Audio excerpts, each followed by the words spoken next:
Hello friends, welcome back to Creative Ansh का YouTube channel. जय माता दी फ्रेंड्स, कैसे हैं आप लोग? उम्मीद करती हूँ अच्छे होंगे और मैं भी बहुत अच्छी हूँ। तो फ्रेंड्स, आज मैं एक और डिफरेंट टॉपिक लेके आई हूँ। जैसा कि आप लोगों को पता है कि मैं नॉलेजेबल या इन्फॉर्मेटिव वीडियो ही लेकर आती हूँ, तो आज भी मैं उसी टाइप की एक वीडियो लेके आई हूँ। जैसा कि आप लोगों ने देखा होगा कि जो ऊपर रहते हैं, टॉप फ्लोर पे रहते हैं, वो ज़्यादातर ये चीज़ नोटिस करते हैं कि टंकियाँ जहाँ पे रखी होती है परछत्ती पे या फिर छत पे, जैसे लोग अगर सफाई वगैरह नहीं कर पाते हैं तो वहाँ पे पीपल का पेड़ या बरगद का पेड़ वगैरह उग जाता है, नन्ना नन्ना सा उग जाता है। तो लेकिन हाँ, हम लोगों में हिंदू धर्म में पीपल के पेड़ को पूजनीय भी माना जाता है, बरगद के पेड़ को भी पूजनीय माना जाता है। तो लोग उसको हटाने में थोड़ा सा हिचकिचाते हैं कि कहीं हम उसको हमारा उसको मतलब अगर हम उसको हटा देंगे तो हमारा नुकसान ना हो जाए।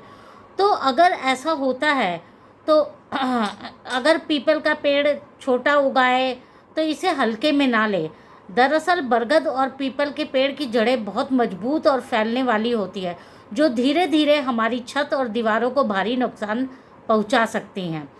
ये पेड़ पवित्र जरूर माने जाते हैं, लेकिन अगर ये आपके घर को ही नुकसान पहुंचाने लगे तो इन्हें सही तरीके से हटाना बहुत ज़रूरी हो जाता है। तो देखते हैं फ्रेंड्स कि हमें कैसे अपनी छत से इन पेड़ों को सुरक्षित मतलब अपने घर को कैसे सुरक्षित रखते हैं। तो ये छत पे कैसे उग जाते हैं पेड़? दीवार के कहीं अगर कहीं दीवार आपकी मतलब प्लास्टर वगैरह हटा हुआ है तो वो दीवार में से भी निकल जाते हैं। तो वो कैसे कहाँ से आ जाते हैं? क्योंकि अक्सर जो पक्षी है इन पेड़ों के बीज खाकर कहीं और या तो उनकी जैसे बीट वगैरह करते हैं तो उससे वो बीज निकल जाते हैं, या फिर उनके मुंह से कई बार गिर जाता है तो ये बीज गिरा देते हैं। तो ये बीज आपकी छतों की दीवारी में या पानी इकट्ठा होने वाली जगह पर गिर जाए तो उन्हें आसानी से अंकुरित होने का मौका मिल जाता है।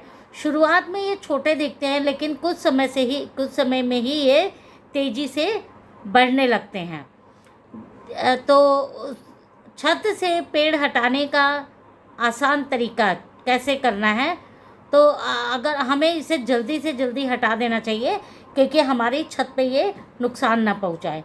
अगर पौधा बहुत बड़ा हो जाता है तो इसकी जड़ें ज़्यादा अंदर तक, छोटा रहता है तो ये ज़्यादा अंदर तक जो इसकी जड़ें जो है वो नहीं जाती हैं, तो इसको सावधानी से हाथ से खींचकर निकाल सकते हैं।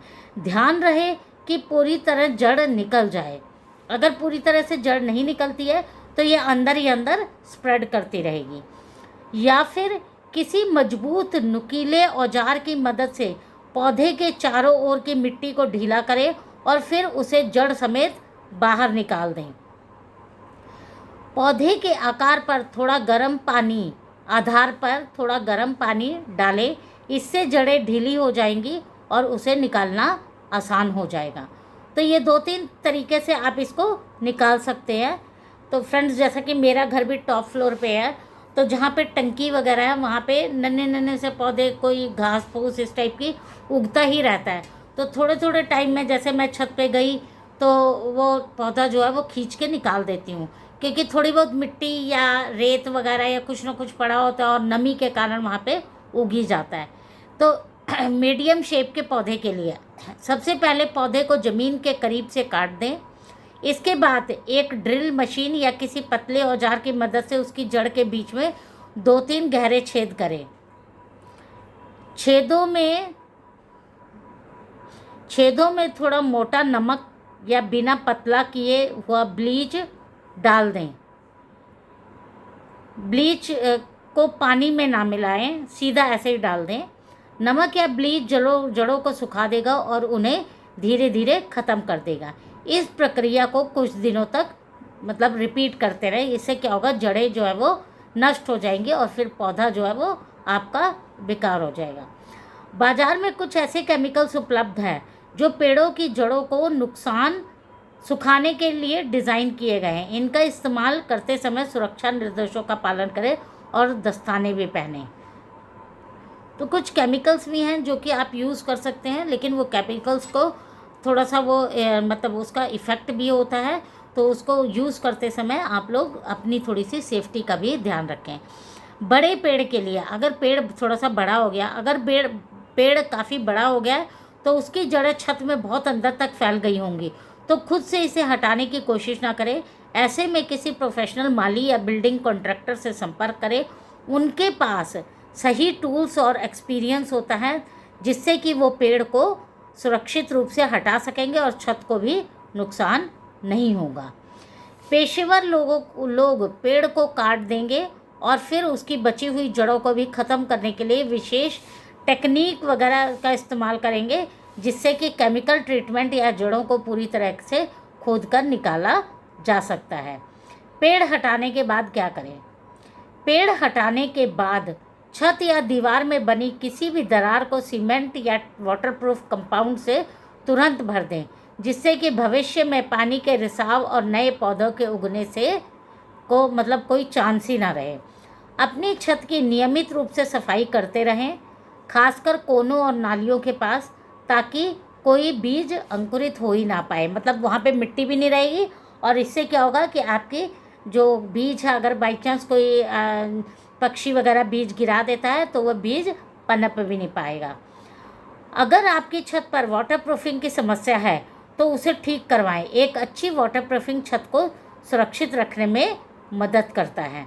तो फ्रेंड्स, ये कुछ तरीके बताए मैंने, कई लोगों के छतों पे देखा है, जैसे जो किराएदार वगैरह रह रहे होते हैं वो उतना ध्यान भी नहीं देते हैं, तो उनके टंकियों के पास पीपल के पेड़ वगैरह उग जाते हैं। और ऐसे इतने नहीं, 4-5 फुट के मैंने देखे हैं, 4-5 फुट के वो पेड़ उगे हुए हैं। लेकिन कुछ लोग मानते हैं कि भैया पेड़ और पीपल के पेड़ वगैरह को उखाड़ना नहीं चाहिए, लेकिन अगर वो आपके घर को नुकसान कर रहे हैं तो उसे उखाड़ने में कोई मनाही नहीं है। तो फ्रेंड्स, ऐसे पेड़ों को हटाना ही चाहिए। और अगर छोटे हैं तो आप आराम से हटा सकते हैं, लेकिन अगर बड़े हैं, आप नहीं हटा सकते हैं, तो माली वगैरह की हेल्प लें, जिससे कि उनको टेक्निक मालूम होती है कि किस तरह से इसको करके इसकी जड़ें पूरी बाहर निकल आएंगी। तो वो लोग प्रॉपर एक्सपीरियंस होता है, तो उनकी हेल्प से आप उसको निकाल सकते हैं। अन्यथा ये आपके घर को नुकसान भी पहुंचा सकते हैं। हमें वो चीज़ हम लाइटली लेते हैं, लेकिन वो चीज़, इनकी जड़ें जो होती है वो बहुत मजबूत होती हैं। वो जब छत पे चली जाएंगी, इधर उधर स्प्रेड कर जाएंगी, तो वो हमारी छत को नुकसान पहुंचा सकती हैं। तो इसलिए फ्रेंड्स, उम्मीद करती हूँ आपको ये जानकारी अच्छी लगी होगी। अगर अच्छी लगी है तो वीडियो को लाइक करें, चैनल को सब्सक्राइब करें, और मिलते हैं नेक्स्ट वीडियो में। Till then, bye.